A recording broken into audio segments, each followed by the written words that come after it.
You know how some things from the past suddenly feel brand new again?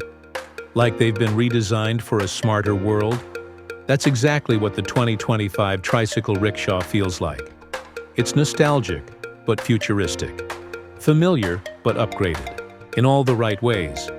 From the moment you see it, it grabs your attention. The frame is sleek and aerodynamic, but still holds onto the charm of a traditional rickshaw. It's got this perfect balance between style and utility. The body is crafted from lightweight aluminum alloy, making it easier to handle, more durable, and energy efficient. Ideal for daily rides through busy city streets. And speaking of the ride, smooth is an understatement. Thanks to its pedal assist electric motor, you barely feel the effort even when you're fully loaded or climbing inclines. With a battery range of about 75 to 90 kilometers, it's built for an entire day's work without breaking a sweat.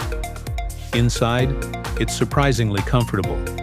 The passenger area is reimagined with cushioned seats, better legroom, built-in ventilation, and a canopy that adjusts to weather conditions.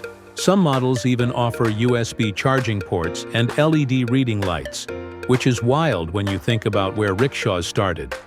But what really makes the 2025 version stand out is how much thought went into making it eco-friendly and practical for modern drivers.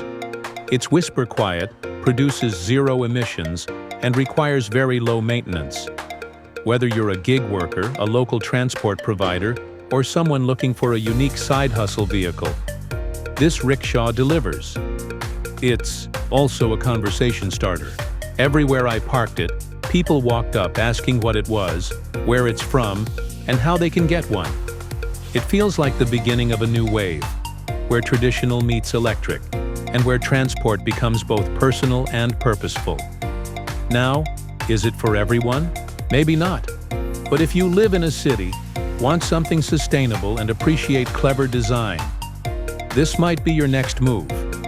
Make sure you hit that like button if you're into future-forward mobility with cultural soul, and subscribe for more real-world reviews and smart transport content. Let me know in the comments. Would you ride one of these, or even drive one as your daily gig?